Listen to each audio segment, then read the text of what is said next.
Garis besar di sini, nah kali ini kita akan mereview One Piece untuk chapter yang sangat luar biasa yang menjadi penutup tahun 2023 secara legal alias chapter 1102 yang wah ini definisi chapter yang paling kacau yang pernah Oda bikin. Lagi-lagi di sini kita akan menggunakan format review analisis ya. Buat kalian yang cuma butuh baca ulang doang bisa langsung ke video full One Piece sebelum ini yaitu di video recapnya. Nah jadi pastikan kalian tonton video sampai habis agar tidak ada informasi yang miss dan juga setengah-setengah. Dan menuju libur Natal dan Tahun Baru akan ada kejutan spesial juga dari DNM Merchandise terkait satu flashback lain juga yang sangat emosional dengan tema dari salju. 人はいつ死ぬと人に忘れられた時さ。俺が消えても俺の夢は叶う。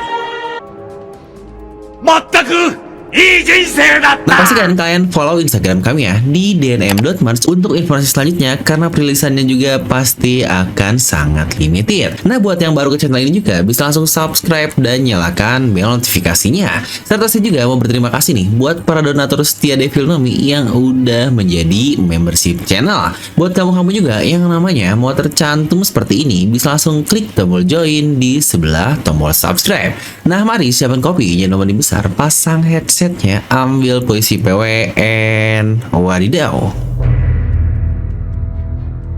The Life of Kuma, sebuah judul yang benar-benar merepresentasikan satu hal yang secara utuh, dramatis, ironis, emosional, senang, ya pokoknya semua emosi emang disajikan di satu flashback super lengkap dari Kuma ini. Yang kalau boleh jujur, menurut channel Devil Nomi ini jadi salah satu flashback terbaik seantero manga yang lagi-lagi pernah saya baca. Yang langsung ngalahin flashback dari Itachi yang sebelumnya berada di posisi 1 dalam waktu yang lama.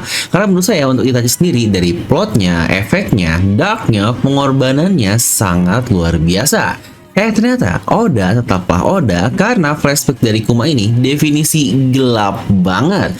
Bayangin dia dari lahir sampai akhir hayatnya selalu diganggu oleh para bangsawan dunia sialan yang bahkan dikatakan di usia 4 tahun dia sudah menjadi budak dari Tenryubito.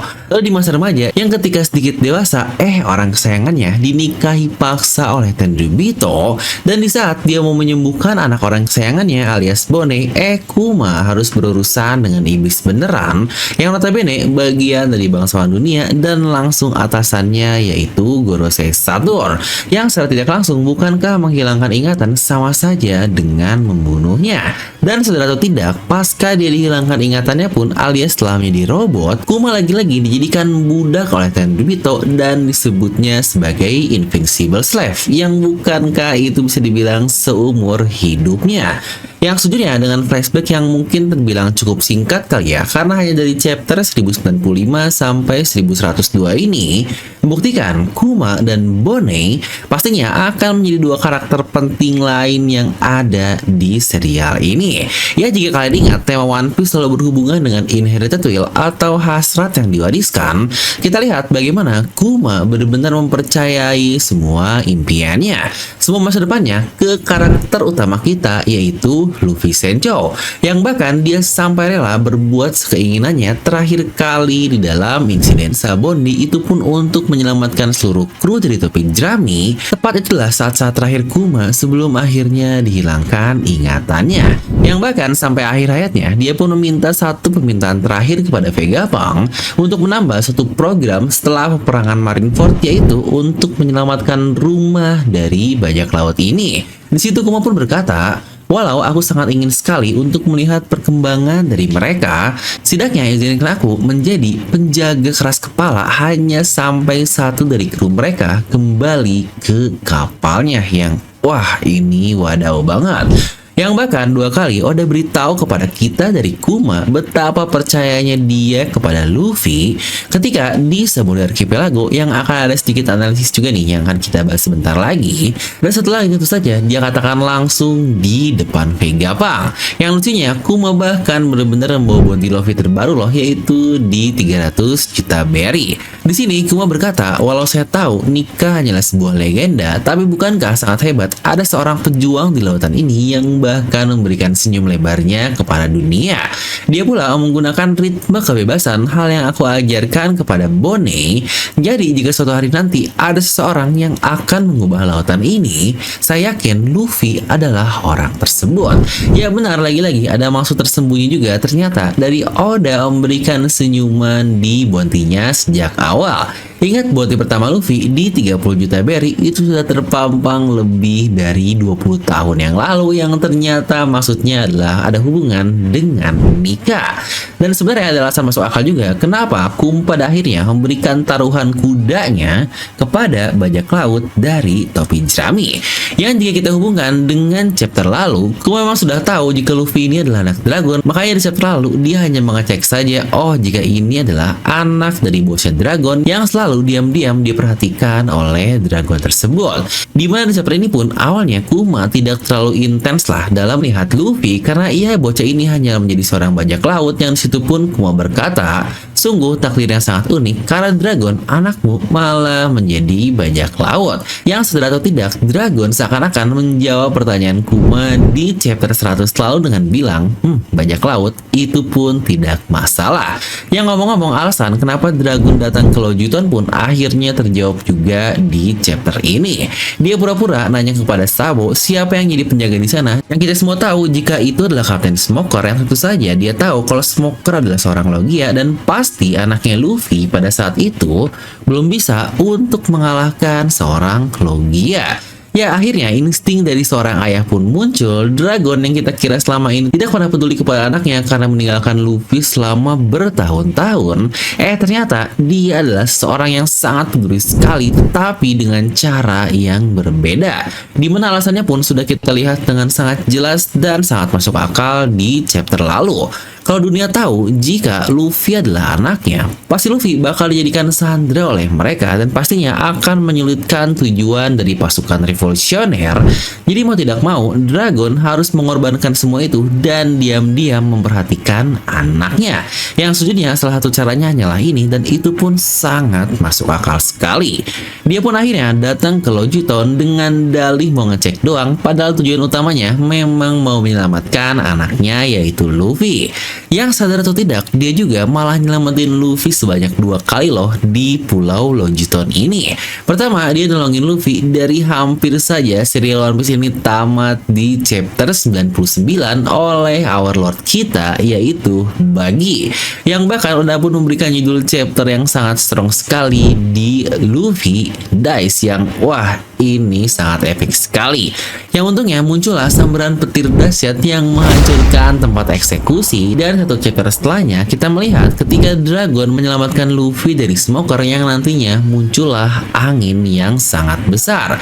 Ya lagi-lagi memang masih teori sih jika semua itu adalah perbuatan dari Dragon, tetapi memang semua clue dan faktor yang ada lagi-lagi pasti menunjukkan ke satu karakter ini. Dan jika kita kembali kepada Kuma lagi, di mana aksi yang mulai membuka mata Kuma terhadap Luffy adalah ketika insiden dari Enies Lobby terjadi, yang pada saat itu tentu saja Kuma tahu jika Luffy adalah anak dari Dragon, makanya dia pun langsung memberitahu Vegapunk pada saat itu. Yang kita pun lihat di sini bagaimana reaksi dari Vegapunk yang pastinya sangat kaget dong karena ternyata Dragon punya seorang anak. Di sini Kuma mulai merasa dengan bilang kepada Vegapunk, bukankah ini adalah takdir yang sangat unik karena seorang pria dengan kemampuan karet secara terang-terangan melawan pemerintah dunia. Tepat seperti idolaku, yaitu Nika. Dan Vegapunk meresponnya hanya dengan tertawa saja, karena pastinya Vegapunk pula tahu terkait Nika dan beberapa sejarah tentangnya. Karena lagi-lagi ini hanyalah 2 tahun yang lalu, di mana Vegapunk sudah meneliti hasil dari Ohara sejak 20 tahun yang lalu pada saat itu. Dia pasti tahu banyak sekali tentang sejarah Quiet Century, Nika-Nika, lagi-lagi dari peninggalan Ohara. Kita pun melewati momen Trial Bug, dan satu yang buat Kuma sangat-sangat tersentuh adalah insiden di Sabondi Archipelago. Ya benar, dia sendiri awalnya bilang siapa yang berani-berani menyerang seorang Tenryubito, karena seluruh dunia pun tahu itu adalah hal yang sangat tabu. Yang menariknya, paralel yang sama pula kita lihat di pulau tersebut, yaitu ketika anaknya Bonnie yang saat itu masih berusia 10 tahun, bahkan dia sudah tahu terkait hal tabu untuk tidak menyerang Tenryubito. Makanya pada akhirnya kita melihatkan bagaimana Bonnie menolong Zoro di Sabondi Archipelago. Yang ironisnya sebenarnya pada saat itu ada seorang wanita yang dipaksa menjadi istri tepat seperti ibunya Ginny, yang bukankah itu adalah paralel yang sangat menyedihkan. Nah, kembali ke Kuma lagi, dimana pada saat itu dia benar-benar shock sekali ketika melihat lagi-lagi ternyata bajak laut topi jerami lah yang berani melakukan suatu hal yang bahkan tidak pernah terjadi selama beratus-beratus tahun lamanya. Bahkan penggunaan katanya pun sangat strong sekali loh, bukan 100 years, tetapi 400 and 100 years, yang seakan-akan ini definisi perbuatan yang gak mungkin ada orang lain lah yang berani melakukan hal separah itu. Yang lagi-lagi respect banget nih sama Oda yang memang selalu menggambar ulang setiap scene yang ada dari sudut pandang yang berbeda, yang kelas banget. Yang makanya pada saat itu Kuma langsung sangat gercep sekali tahu, wah ini bajak laut topi jerami dalam keadaan sangat berbahaya, dan dia pastinya pada saat itu belum bisa untuk mengalahkan Sentomaru, Pasifista, apalagi ada Admiral Kizaru di sana. Makanya dia langsung maju paling depan, gak banyak berkata-kata. Dia hanya bilang dalam hati dengan meminta maaf kepada Dragon dan Eva-chan. Ya tentunya pasti karena dia secara nggak langsung merepotkan keduanya dengan melempar bagian dari kru topi jerami. Atau bukankah dia melempar Robin ke tempat revolusioner yang akhirnya nanti bertemu dengan Dragon? Dia pula melempar Sanji ke tempat Eva-chan tanpa kata-kata. Yang bahkan dia pun melempar anak dari Dragon ke suatu tempat yang juga tanpa penjelasan sedikit pun kepada pihak revolusioner ini. Ya sebenarnya saya pula udah membahas kenapa Kuma adalah orang yang sangat jenius dengan melempar semua kru dari topi jerami ke tempat-tempat yang kita tahu. Karena selain dia mempelajari kelebihan dari setiap kru yang ada, dia pula bahkan sangat presisi sekali dalam hal tersebut. Yang bahkan ada momen latihan 2 tahun agar semua dapat siap untuk pergi ke New World ini yang akan ada hubungan dengan Rayleigh. Lagi-lagi semua hal tadi sudah pernah saya bahas di satu video ini terkait kejeniusan dari Kuma. Dan dari aksi Kuma itu kita lihat ekspresi yang cukup bingung dari Sentomaru, Kizaru, tetapi mereka tidak melakukan apa-apa alias hanya melihatnya saja. Yang alasannya pun menurut saya cukup masuk akal karena bisa dibilang orang-orang ini sudah menjadi sahabat bagi Kuma. Bahkan mereka pun berdansa bersama di Pulau Eket yang lagi-lagi bukan dansa biasa tetapi sedang berdansa ala nikah. Yang bukankah itu adalah perbuatan yang luar biasa yang lagi-lagi adalah dari Kuma. Tanpanya serial One Piece ini pasti sudah berakhir. Dia mau memberitahu Luffy bahwa New World adalah hal yang sangat kuat dan kalian semua banyak laut topi jerami belum siap untuk hal tersebut. Sekali lagi di sini dia bilang dalam hati, pastikan kalian jangan dulu pergi ke sana karena aku yakin kalian semua suatu hari nanti yang akan mengubah dunia ini. Yang wadaw, ini merinding banget kata-kata dari Kuma. Ya benar, satu momen itulah yang akhirnya membuat Kuma dapat pergi dengan tenang. Yang kita lihat sendiri bagaimana dia bisa tenang itu saat jiwanya akan diambil dan terus tersenyum di hadapan Vegapunk. Dia bahkan malah merasa bersalah ke orang-orang yang selama ini telah dia repotkan, padahal bukankah justru kebalikannya. Orang-orang malah berutang kepada Kuma tepat seperti perkataan Vegapunk. Dimana satu panel ini yang melihatkan Kuma dari kecil sampai dewasa, menurut saya ini adalah salah satu halaman yang sangat-sangat indah sekali dari Oda. Simple, padat, tapi maknanya sangat dalam sekali. Yang bahkan kita melihat Kuma kecil yang sedang berlari, remaja, dewasa, yang kalian sadar, bahkan ketika Kuma menjadi robot pun di chapter 1067 saat meninggalkan Kamabaka, Oda menggambar hal yang serupa dengan chapter ini. Yang lagi-lagi detail yang sangat menarik yang Oda gambar. Dan pada saat itulah Vegapunk harus menarik tuas yang sangat tidak ingin dia tarik. Air mata membasahi seluruh wajahnya. Semua orang di Egghead pun melakukan penghormatan terakhir dari para ilmuwan, bahkan Sentomaru sekalipun. Dan momen ketika Vegapunk menangis sambil menatap ke atas, bukankah ini definisi hal yang kita semua rasain di chapter ini? Membodoh amat lah mau dibilang lebay, sedih karena komik doang, tetapi ini adalah hal yang sangat epic sekali. What a Life dari Kuma yang sangat cocok dengan judul chapter ini, The Life of Kuma.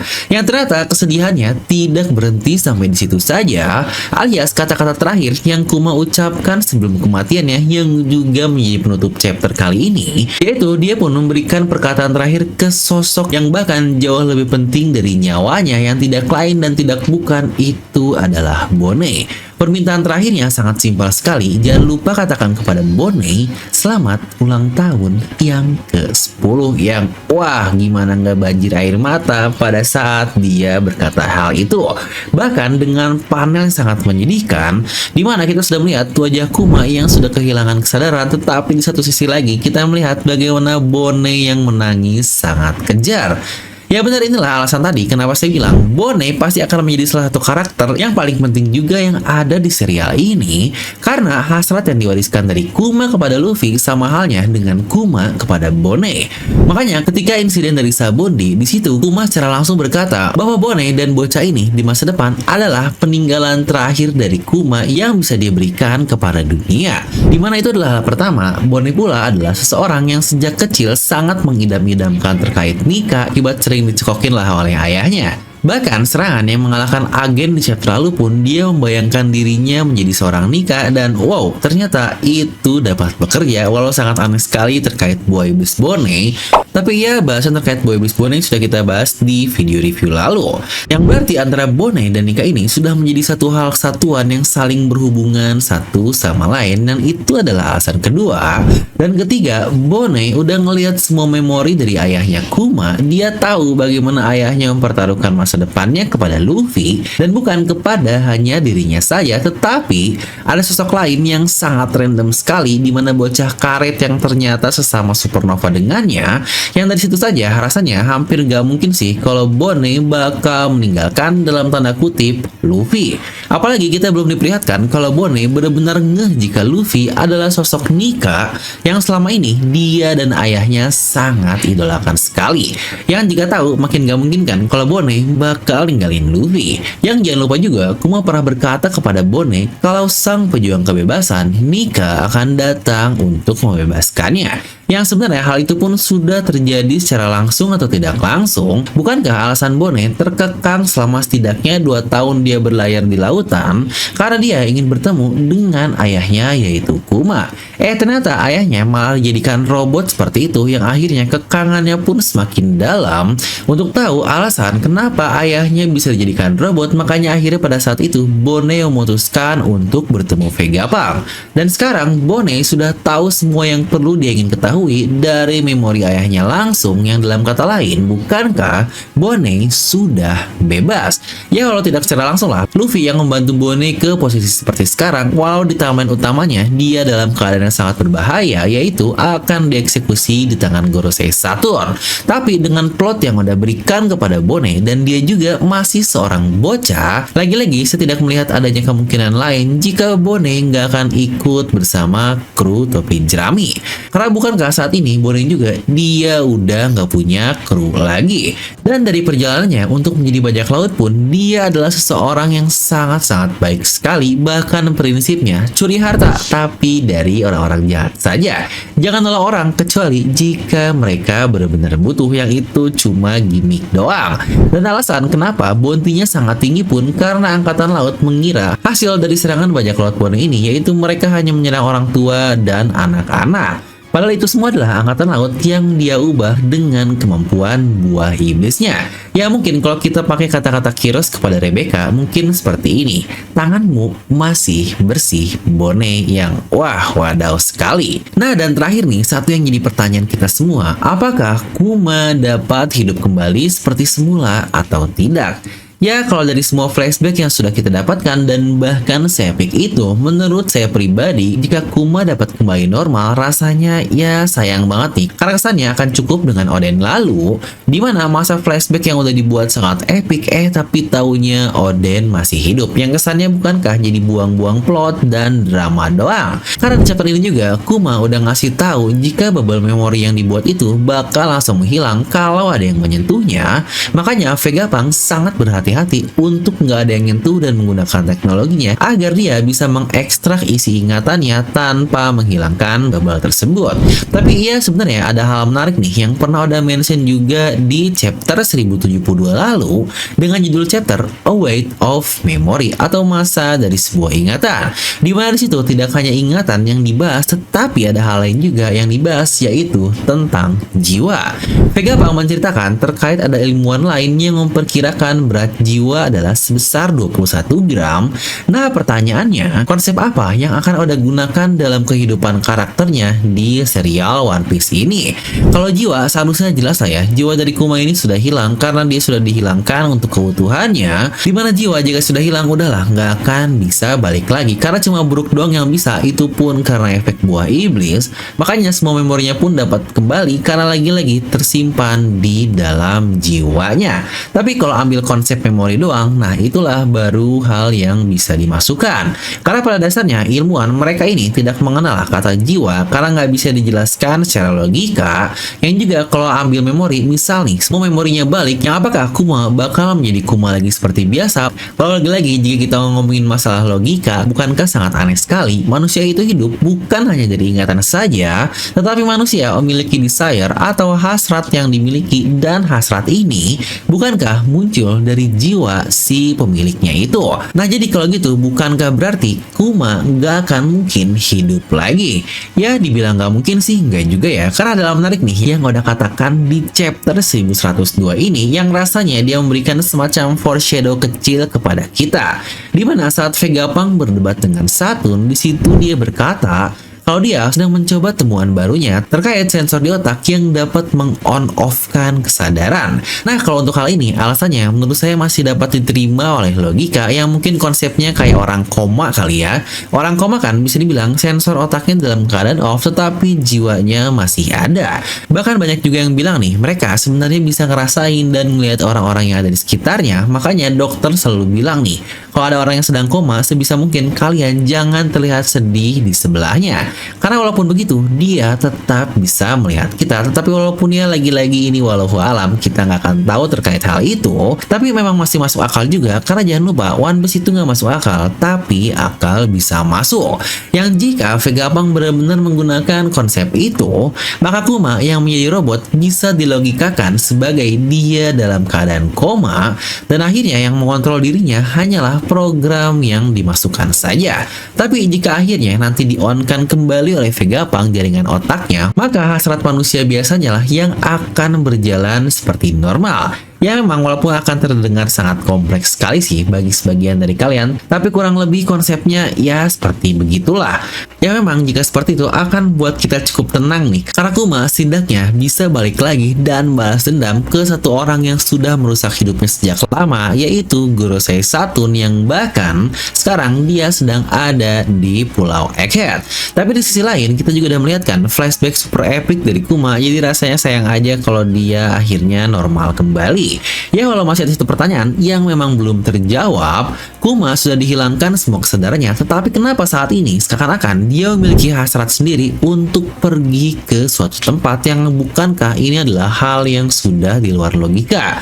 Bahkan seorang seperti Akainu dan yang lainnya pun sangat bingung sekali. Dan jangan lupa, Saturn pun di chapter ini dia meminta kepada Vegapunk untuk menambahkan self-destruction kepada tubuh Kuma, yang apakah momen dramatis lain akan terjadi lagi di Pulau Egghead. Saturn akan menghancurkan Kuma tepat di depan anaknya, yaitu Bone, yang wah jika seperti ini dunia sangat kejam sekali. Oh ya, mungkin sedikit ketinggalan nih, dimana di chapter ini kita diperlihatkan bagaimana Kuma sendiri yang bilang jika semua luka yang dikeluarkan dari tubuh Luffy bahkan bisa membuat diri Kuma ini sampai pingsan. Yang bahkan bisa bilang ini lukanya hanya dari satu orang doang alias Luffy loh, karena sebelumnya kita pula pernah melihat ketika Kuma mengambil luka dari seorang yaitu para orang tua, itu pun adalah akumulasi dari banyak orang tua. Dan ini kita lihat bagaimana Luffy dalam tubuhnya menderita semua luka, kecapaian yang bahkan sampai sebesar itu. Dan kata-kata menariknya yang Kuma sendiri pun bilang jika semua damage ini pasti sudah lebih dari cukup untuk dapat buat Kuma pingsan. Ingat, Kuma adalah seorang ras buccaneer yang fisiknya jauh lebih kuat dibandingkan manusia biasa. Tapi yang hebatnya, Zoro bahkan setelah menerima luka dari Luffy, dia tidak langsung pingsan pada saat itu juga. Jangan lupa pastinya luka yang diterima Zoro pun jika dikeluarkan oleh Kuma, menurut saya setidaknya ya mungkin 1 atau bahkan beberapa persen lebih dikit dibandingkan luka dari Luffy. Dan di sini Zoro mendapatkan luka dari Luffy juga yang bisa dibilang double lukai dalam tubuhnya. Dan Zoro tidak pingsan setelah menerima luka tersebut. Dapat terbayangkan seberapa kuat fisik yang dimiliki oleh Zoro ini. Yang makanya Kuma pun sangat kaget ketika dia bertemu dengannya di Sabaody Archipelago, karena di situ dia berkata, ternyata kau masih hidup Roronoa, yang bukankah dari sini saya sudah sangat jelas jika Zoro adalah one hell of karakter yang udah bangun dengan fisik yang sangat-sangat gila sekali. Nah, jadi itulah untuk review dari chapter yang sangat luar biasa ini. Definisi jadi salah satu chapter terbaik sih menurut channel Devil Nomi, yang pastinya bakal saya kasih nilai 10 dari skala 10. Yang tepat seperti prediksi kita kemarin, dua chapter ini yang akan menjadi penutup tahun 2023 yaitu 1102 dan 1103 akan menjadi chapter legenda. Yang menurut kalian berapa coba nilai untuk chapter ini? Tolong tuliskan di kolom komentar. Dan jadi itulah untuk video review kali ini. Semoga kalian terhibur dengan video ini. Jangan lupa untuk subscribe dan share video ini ke teman kalian. Dan kalian juga bisa bantu donasi dengan join membership channel Devil Nomi hanya dengan 10.000 doang. Yang lumayan kan, Mimin sini bisa ikutan ngopi dari harga 10.000 gitu. Nah, like aja kalau kalian suka, dislike aja kalau suka. Jangan lupa untuk subscribe dan share video ke teman kalian. Gue Devil Nomi pamit, and I'll see you guys next time.